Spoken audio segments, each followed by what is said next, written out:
Merci beaucoup. Qui a tiré sur les manifestants? Ce n'est pas nous, en tout cas. On peut être d'accord pour exprimer notre désagrément, comme on dit. Ce n'est pas nous parce que depuis que ces événements ont commencé, j'étais personnellement, toutes les heures ou même toutes les demi-heures en contact avec le commandant de la force et le chef des opérations de la police. Et à aucun moment, il m'a parlé d'utilisation de la force.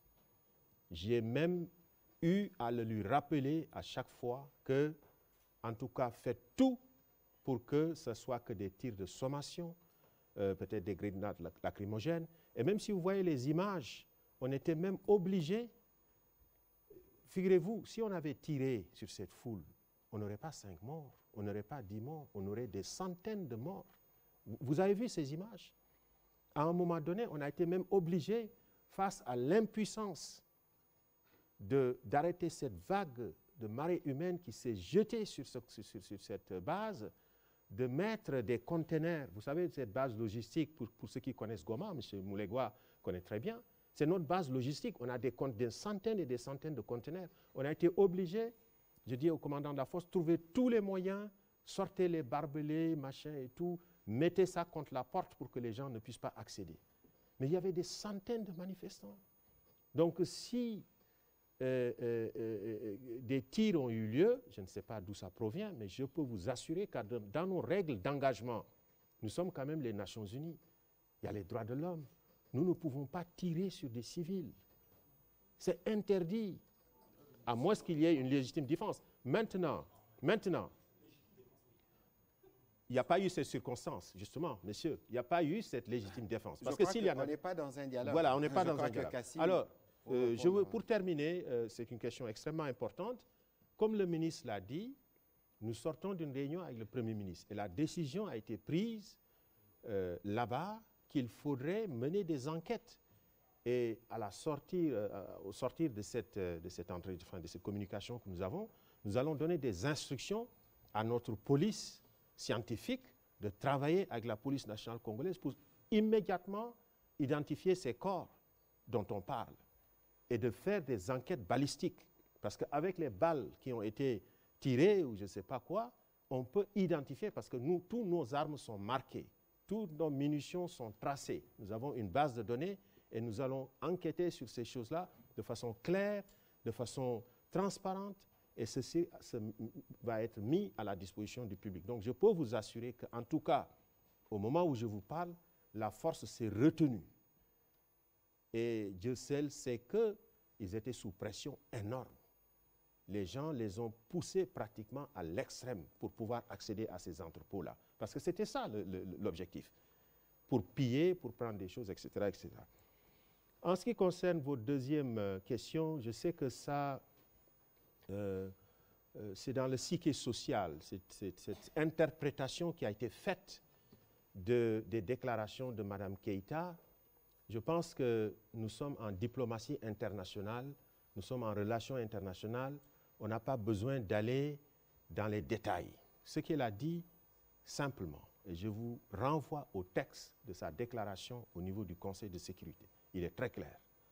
Mme Keïta dit, nous sommes extrêmement préoccupés parce que nous faisons face à un groupe armé qui a des capacités qui ne sont pas les capacités d'un groupe armé normal. Enfin, s'il y a un groupe armé normal, ça veut dire un groupe armé qui a des missiles solaires. Ces missiles solaires qui a été l'origine de la descente de l'avion de l'armée congolaise. Ce sont ces genres d'équipements dont on parle. Un missile solaire vous descend un avion, vous descend un hélicoptère. Vous voyez? Donc c'est ça qu'elle a dit. On n'a pas dit qu'on n'est pas là pour défendre ou pour accompagner les FARDC à défendre les positions. On a dit attention, nous avons quand même une obligation de respect et de protection de nos casques bleus. Parce que ce sont des militaires, mais on a aussi obligation de s'assurer qu'ils soient protégés, qu'ils ne soient pas exposer aussi bien aussi les FARDC. Donc c'est un appel à la communauté internationale, au Conseil de sécurité pour dire attention, attention. Maintenant que ça soit interprété que nous sommes impuissants, vous savez, quand vous avez un texte en classe de primaire, lorsqu'on était en classe, vous aviez les explications de texte. À la fin, quand on rend les copies, vous avez 4 ou 5 interprétations du même texte. On assiste à ce phénomène, je crois. Je l'ai dit, je le répète au précédent orateur, on va enquêter. Parce que nous avons obligation de redevabilité, je pense que c'est le mot qu'a utilisé le ministre au début de notre conversation. Les enquêtes seront menées. Pour le moment, je peux vous dire, en tout cas en tant que responsable de un des responsables de cette mission, qu'on n'a pas tiré sur les manifestants. Non, je les appelle simplement des assaillants parce qu'un manifestant, nous avons eu plusieurs manifestations, et d'ailleurs, laissez-moi aussi préciser ici, et je rends hommage à la société civile congolaise, il y a beaucoup d'institutions de société civile, d'organisations de la société congolaise qui font un travail extraordinaire et qui ne sont pas dans la brutalité. Ce qu'on a vu hier, escalader des murs, aller s'accrocher aux entrepôts, sortir des sacs de riz, traîner des bidons d'huile, prendre des panneaux solaires, c'est des pilleurs, mon ami. Et ce sont ces gens-là sur lesquels je pense qu'avec le ministre, on est d'accord qu'il faudrait les arrêter, qu'il faudrait que les responsables, et je remercie vraiment le ministre pour son tweet hier, parce qu'il faut que ces responsables soient traduits en justice. Ce sont des pilleurs et il y en a certains qui se sont attaqués même au domicile de nos collègues, même nationaux.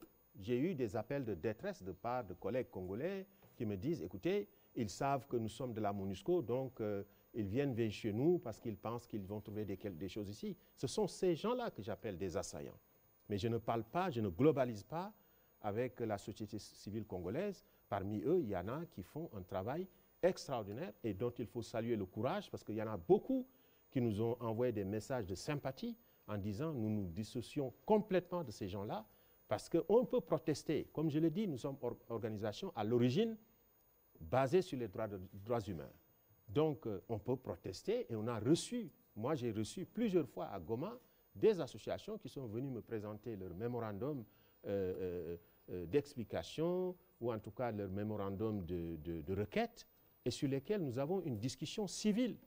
Mais s'attaquer à nous, à nos personnels, à nos installations, croyez-moi, c'est quand même... je ne sais pas quelle qualification je peux utiliser, mais pour moi, c'est des bandits. Concernant le ras-le-bol, la frustration, tout ceci peut se comprendre parce que nous sommes les premiers, nous-mêmes. Je suis de ce continent, je suis africain. Et je suis le premier à m'émouvoir, à être extrêmement troublé à chaque fois que je reçois ces rapports. Et je comprends la frustration, on comprend la frustration. Je crois que les autorités comprennent cela. Il nous faudrait seulement avoir à l'esprit qu'on a affaire à des criminels. Ce ne sont pas des armées conventionnelles que vous avez là, des groupes armés qui font une guerre asymétrique et qui est extrêmement difficile parce que les troupes que nous avons, les FARDC, sont formées à une école, sont formés à la guerre conventionnelle. Donc il faut s'adapter. Et en plus, c'est un terrain extrêmement difficile. Mais je voudrais aussi dire que nous avons aussi un petit travail à faire pour des fois regarder aussi qu'il y a des moments où il y a des alertes qui sont données et des populations sont sauvées. À chaque fois que je sillonne le territoire de Djougou, Irumu, Mahagi et tout ça, nous rencontrons des populations qui nous disent vraiment merci parce que l'alerte que nous avons sonnée hier a marché ici, etc., dans les hauts plateaux. C'est vrai que ce qui est public, ce qui marche très fort aujourd'hui, vous connaissez très bien, c'est que le nombre de morts, le nombre de civils tués, etc. Non, le dernier mot, il est tout simple. D'abord, encore une fois, nos remerciements les plus sincères, Monsieur le ministre, et l'ensemble du gouvernement, de cette opportunité qui nous est offerte, j'espère, dans le peu de temps qui nous a réunis, qu'on a pu quand même avoir ce dialogue, que j'espère on va continuer à Goma, je vous y invite, mais également rappeler que nous n'avons aucun autre agenda ici en RDC que d'accompagner les autorités, que de soutenir les efforts du gouvernement à éradiquer les groupes armés. Aujourd'hui, notre souhait le plus ardent, c'est de voir l'Est stabilisé pour que les populations puissent vaquer tranquillement à leurs occupations.